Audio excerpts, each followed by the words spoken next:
Number 4، سنن ابی داؤد میں جابر بن عبداللہ رضی اللہ عنہ کی روایت ہے کہ رسول اللہ صلی اللہ علیہ وسلم نے فرمایا کہ رات ایک صالح شخص نے دیکھا کہ ابوبکر رضی اللہ عنہ رسول اللہ صلی اللہ علیہ وسلم سے ملائے گئے اور عمر رضی اللہ عنہ ابوبکر رضی اللہ عنہ سے ملائے گئے اور عثمان رضی اللہ عنہ عمر رضی اللہ عنہ سے ملائے گئے۔ جابر رضی اللہ عنہ فرماتے ہیں کہ ہم جب رسول اللہ صلی اللہ علیہ وسلم کے پاس سے نکلے تو ہم نے کہا صالح شخص سے مقصود رسول اللہ صلی اللہ علیہ وسلم ہے،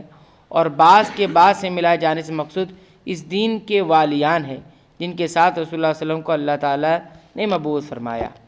نمبر 5، مستدرک حاکم میں ابو ہریرہ رضی اللہ عنہ سے روایت ہے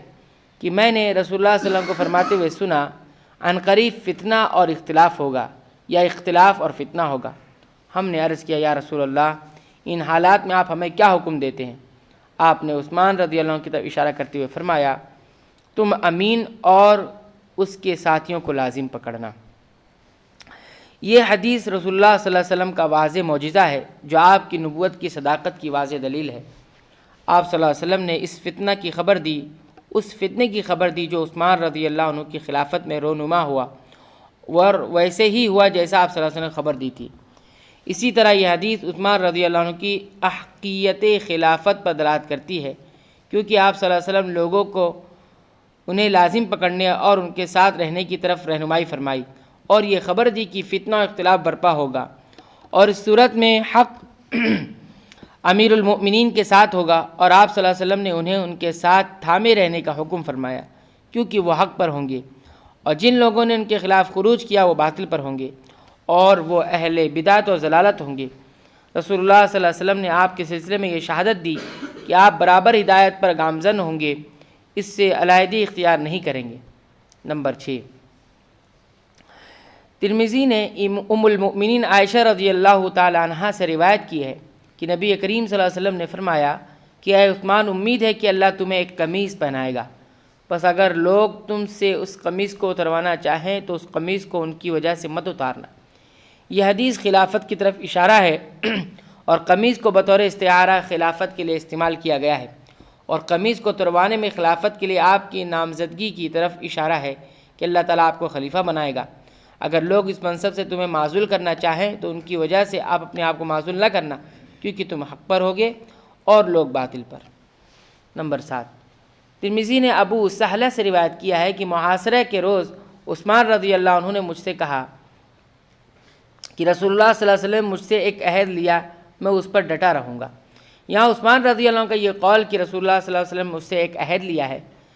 آپ صلی اللہ علیہ وسلم کا یہ فرمان مراد ہے کہ اگر لوگ اس کو تم سے اتروانا چاہیں تو ان کی وجہ سے مت اتارنا، یعنی آپ صلی اللہ علیہ وسلم نے وصیت فرمائی کہ میں خلافت سے دستبردار نہ ہوں، اور یعنی میں اس پر ڈٹا رہوں گا، خلافت سے دستبردار نہیں ہوں گا۔ نمبر 8، مستدرک حاکم میں ام المؤمنین عائشہ رضی اللہ عنہا سے روایت ہے کہ رسول اللہ صلی اللہ علیہ وسلم نے فرمایا، میرے لیے میرے صحابہ میں سے کسی کو بلاؤ، یا کاش میرے پاس میرے صحابہ میں سے کوئی ہوتا۔ میں نے عرض کیا ابوبکر رضی اللہ عنہ کو، فرمایا نہیں۔ میں نے کہا عمر رضی اللہ عنہ کو، فرمایا نہیں۔ میں نے عرض کیا آپ کے برادر چچا زاد علی رضی اللہ عنہ کو، فرمایا نہیں۔ میں نے عرض کیا عثمان رضی اللہ عنہ کو، فرمایا ہاں۔ جب عثمان رضی اللہ عنہ آ گئے تو مجھ سے کہا یہاں سے جاؤ۔ پھر آپ صلی اللہ علیہ وسلم ان سے چپکے چپکے باتیں کرنے لگے، اور ادھر عثمان رضی اللہ عنہ کا رنگ بدلنے لگا۔ عثمان رضی اللہ عنہ کے غلام ابو سالہ فرماتے کہ محاصرے کے دن ہم نے عرض کیا کیا ہم ان لوگوں سے قتال نہ کریں؟ فرمایا نہیں، رسول اللہ صلی اللہ علیہ وسلم نے مجھ سے ایک عہد لیا ہے، میں اس پر ڈٹا رہوں گا۔ اس حدیث اور اس سے ماقبل کی حدیث میں آپ کی خلافت کی صحت کی واضح دلیل ہے۔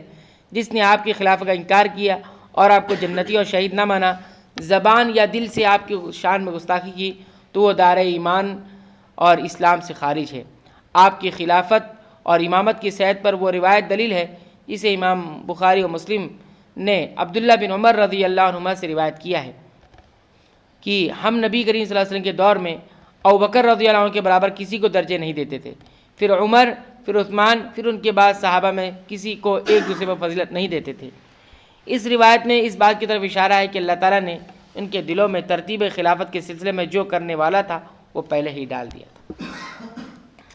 علامہ ابن تیمیہ رحمۃ اللہ علیہ فرماتے ہیں کہ اس روایت کے اندر نبی کریم صلی اللہ علیہ وسلم کے دور میں تفضیل کے سلسلے میں صحابہ کرام کا جو معمول تھا اس کی خبر دی گئی ہے۔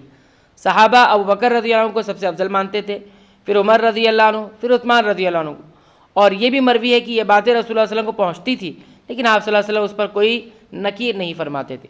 بس ایسی صورت میں گویا یہ فضیلت نص سے ثابت ہے، ورنہ کم از کم مہاجرین و انصار کے درمیان دور نبی میں بلا نکیر جو معمول و مشہور رہا اس سے ثابت ہے،